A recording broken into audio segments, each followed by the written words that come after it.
중국 축구 국가대표팀 가치의 20배의 슈퍼팀을 보유한 대한민국 대표팀의 명단이 발표되었습니다. 정말 럭셔리한 라인업입니다. 손흥민과 김민재가 선두를 달린다. 한국 축구 대표팀은 36강을 준비하고 중국 대표팀은 대세를 거스른다. 안녕하십니까? 중국 네티즌의 실제 반응을 전하는 찬쇼입니다. 우리 축구 대표팀의 2026 월드컵 아시아 지역 2차 예선 상대인 중국이 11월 21일에 있을 한중전을 앞두고 벌써부터 두려움에 떨고 있는 모습입니다. 클린스만 감독은 싱가포르 중국과의 2연전을 위해서 유럽파 최정예 멤버를 모두 불러들였는데요. 같은 조에 속해 있는 중국 역시 한국 대표팀 명단 발표 소식이 엄청난 화제였었습니다. 중국 매체 바이두에 기사를 올리는 스포츠 관람하는 와이팽이라는 기자는 양코비치 감독이 선발한 중국 대표팀 라인업을 한국 대표팀과 비교하며 엄청난 맹비난을 했어요. 중국 축구 국가대표팀 명단 vs 한국팀 명단, 국내 라인업 vs 해외 라인업, 우레이는 정말 큰 스트레스를 받습니다. 양코비치 감독에게 질문을 하지 않을 수 없다. 한국팀은 유럽 선수가 11명의 모두가 정착에 성공하여 굉장히 강한데 우리는 수비수 7명만을 로테이션에 데려왔다. 양코비치가 어떤 자신감을 갖고 이러는지 모르겠다.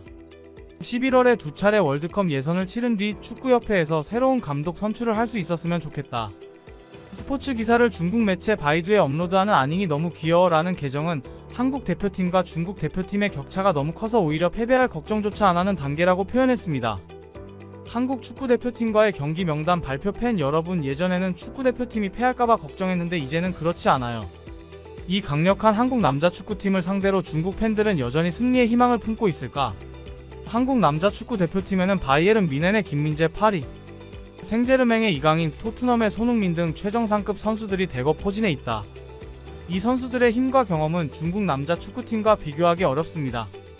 중국 남자 축구 대표팀은 한국의 호화로운 라인업이라는 도전에 직면해 있으며 최근 몇 년간 중국 남자 축구 대표팀의 전력은 급격히 쇠퇴해 한국 남자 축구 대표팀과 비교할 수 없다.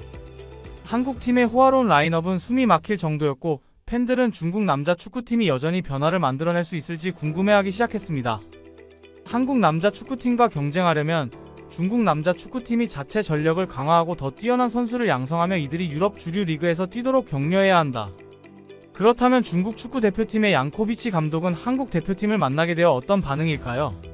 양코비치 감독은 인터뷰에서 이렇게 발언했어요. 한국팀은 아시아 최고의 팀일 뿐만 아니라 세계 최고의 팀입니다. 선수들의 개인 능력, 팀 안정성, 게임 자신감 모두 최고입니다. 이것은 우리에게 큰 도전입니다. 남다른 정신 상태를 보여주고 경기력과 승리의욕 면에서 상대팀과 경쟁하며 단결에 싸워야 합니다. 그렇다면 우리는 좋은 결과를 기대하고 있다고 말할 수 있습니다. 내가 말하는 좋은 결과는 승리를 의미합니다. 한국 대표팀을 맞이하는 양코비치 감독의 자신감 넘치는 인터뷰 기사에 달린 중국 누리꾼들의 댓글 반응은 굉장히 격렬했습니다. 어쩌면 이 나라에서 이렇게 강한 자신감을 갖고 있는 사람은 그 사람뿐일지도 모르며 이 자신감이 어디서 나오는 것인지 모르겠습니다. 어쨌든 그에게 행운이 있기를 바랍니다. 당신은 공상과학 소설을 쓰고 있습니다. 너무 많은 말을 하지 않는 게 더 좋아 보입니다. 차라리 태국을 2번 잡는다고 말하세요. 다음과 같이 중국의 언론들과 축구팬들은 양코비치 감독과 다르게 한국 대표팀을 절대 이길 수 없는 강적으로 여기고 있습니다. 오히려 더 충격적인 건 같은 조에 속해 있는 태국조차 이기지 못할 거라는 절망적인 여론이 팽배하다는 것입니다. 중국 매체 동양스포츠에서는 이제는 중국 대표팀이 한국은 물론 태국도 만만히 보지 못한다는 생방송 뉴스를 보도했습니다. 놀랍게도 이 기사의 댓글 반응들조차 한국은커녕 태국도 이기지 못할 거라는 의견이 굉장히 많습니다. 축구 대표팀이 태국을 이겨 승점 3점을 획득하는 것이 필수 조건이지만 상대는 더 이상 과거의 아시아 물고기 배가 아니다. 이번 월드컵 아시아 예선 36위권에서 축구 대표팀은 태국, 한국, 싱가포르와 같은 조에 속해 규정에 따라 조 상위 2개 팀이 18위 안에 진출하게 된다.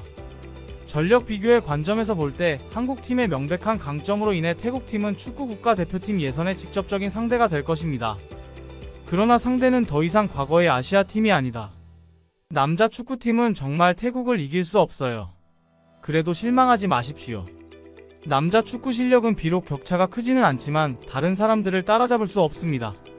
상대를 제압하고 이기고 싶다면 승리하지 못할 수도 있습니다. 남자 축구 대표팀은 자존심을 내려놓고 수비에 집중해야 하고 역습 기회를 잘 잡는다면 승리할 수도 있습니다. 제 말을 믿을 수 없다면 게임이 끝날 때까지 기다려서 결과를 확인하세요. 나는 태국을 상대로 패배하는 걸 받아들일 준비가 되어 있습니다. 어쩌면 태국도 이기지 못할 수도 있습니다. 변수는 태국이 아니라 중국 축구 국가대표팀이라는 점을 이해해주세요. 태국은 늘 아시아 3류였지만 중국 축구 대표팀은 너무 빨리 퇴보하고 있습니다. 이제 한국은커녕 태국도 이기지 못할 거라는 시리에 빠진 중국 축구 팬들은 오히려 한중전에서 손흥민 선수를 볼 수 있다는 희망으로 생각을 바꾸고 있습니다. 다음은 중국 매체 더 페이퍼의 중국 대표팀의 한중전 경기 티켓에 대한 기사인데요. 댓글에는 손흥민 선수가 언급되는 상황이에요. 중국 축구 대표팀 한국과의 홈경기 최저 티켓 가격은 160위안, 코치는 모든 것이 가능하다고 말한다. 그런데 거기 가는 사람이 꽤 많을 텐데 주로 손흥민 형제님을 보고 싶어서 경기에 가고 싶어요. 160위안이 그만한 가치가 없다고 말하는 사람들, 160위안을 정말 이해하지 못합니다. 메이저 5개 리그 톱스타들의 경기를 관전할 수 있는데 뭘 더 바랄까? 중국 스포츠 매체 즈보바에서는 한국 대표팀 클린스만 감독의 기자회견 인터뷰를 기사로 옮겼는데요. 절망적인 중국 누리꾼들의 반응이 아주 눈물겹습니다. 클린스만 중국팀과의 경기는 쉽지 않을 것, 어떤 축구 경기도 쉽지 않다는 것을 아는 만큼 아시아 월드컵 2차 예선 역시 쉽지 않을 것. 어른들이 아이들을 구타한다. 만약 당신이 한국 대표팀을 이끌고 중국 대표팀에게 패한다면 곧 직업을 잃게 될 것입니다. 중국 대표팀에게 패배한다면 경질입니다. 우리는 전술적으로 손흥민과 이강인의 킥을 하지 못하게 막아야 해. 계속해서 월드컵 예선 한중전에 대한 중국 누리꾼들의 생생한 댓글 반응을 확인해볼까요? 구독과 좋아요는 컨텐츠 제작에 큰 힘이 됩니다. 전술을 알려드리자면 수비수가 공격수를 찾기 위해 넓게 걷어차더니 공이 아웃이 되고, 공격수는 엄지손가락을 치켜 세우며 가래를 한 입 뱉어낸다. 그리고 상대 측 사이드라인 공을 재빠르게 던져서 직접 스루패스로 페널티 에어리어에 들어간 후 골대에 슈팅. 물론 사망. 중국 축구의 전술은 전술이 없다는 것을 의미합니다. 상대방은 당신의 전술을 알아낼 수 없습니다. 상대방은 당신에게 전술이 없다는 것을 믿을 수 없습니다. 압박을 받은 후 공을 뒤로 패스하고 골키퍼의 롱패스, 미드필더와 공격수가 항상 가만히 있거나 중앙에 넓은 공간이 비어있다. 자, 이상 축구 국가대표팀의 전술에 대한 이야기를 마쳤다. 한국을 상대로 2패, 태국을 상대로 1무 1패, 싱가포르를 상대로 1무 1승을 거두며 승점 5점으로 탈락할 거다. 한국전 2패, 태국전 1승 1패, 싱가포르전 1승 1패로 승점 6점으로 탈락할 것으로 예상한다. 어떤 전략을 써도 똑같이 지게 되어 무감각해진다. 중국 국가대표가 중국 국민들을 실망시키지 않고 계속해서 패배를 두려워하지 않는 좋은 스타일을 유지하며 계속해서 좋은 성과를 거두고 6골 이상을 잃기를 바랍니다. 이것은 클린스만 감독에게는 생사를 건 싸움이다. 지금 중국 축구에서는 어떤 전술을 구사할 필요가 없고 키가 큰 선수를 찾아 롱패스만 하면 된다고 생각한다. 어쩌면 이 나라에서 이렇게 강한 자신감을 갖고 있는 사람은 양코비치 감독뿐일지도 모르며 이 자신감이 어디서 나오는 것인지 모르겠습니다. 어쨌든 그에게 행운이 있기를 바랍니다. 유럽의 한국 영웅들은 치명적인 단점이 없고 중국 슈퍼리그는 예전 다크호스의 영광을 과시하고 있다. 중국팀 전체가 무너지고 있습니다.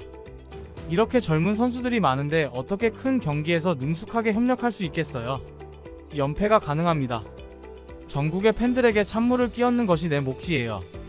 감독은 풀뿌리 코치이고 이 정도 수준의 대회를 이끌어본 적이 없기 때문에 현장에서 침착하고 흥분하지 않는 것이 중요해요. 선수 중 적어도 절반은 이 최고 대회의 세례를 경험하지 못했습니다. 이강인과 손흥민이 킥을 하지 못하게 하는 전술을 만들어야 이길 수 있다. 양코비치 감독은 아직 중국 선수들을 잘 이해하지 못하는 것 같아요. 리피 감독도 경기 전에는 기대가 컸어요. 경기가 끝난 후 중국 선수들이 여러분에게 엄청난 놀라움을 선사할 것입니다. 이것은 자신감 부족이 아니라 수년간의 피비린내 나는 교훈을 통해 요약됩니다. 저는 중국 축구 국가대표팀의 열혈 팬입니다. 거의 모든 경기를 봅니다. 무슨 일이 있어도 혼쭐이 나면서 계속 시청하겠지만 이 경기는 별로 보고 싶지 않습니다. 좋아하지 않는 것이 아닙니다. 양코비치는 말도 안 되는 소리만 하는 감독입니다. 실전에서 안 뛴 선수도 쓰고 강등팀 선수도 쓰는데 리그 상위권 선수는 안 씁니다. 능력이 강한 선수는 기용하지 않습니다. 능력이 없으면 어떻게 이길 수 있겠습니까? 나는 나이가 많고 화를 내고 싶지 않습니다. 양코비치 감독 뺨이라도 때렸으면 좋겠고 국가대표 선수들은 오명이라도 벗을 수 있도록 최선을 다했으면 좋겠습니다. 중국팀은 태국팀에만 집중하고 한국에 대해 너무 많은 생각을 한다. 중국 축구 대표팀 좀 그만 꾸짖어라. 당신은 간단한 사람이라서 그럽니다. 잘했다.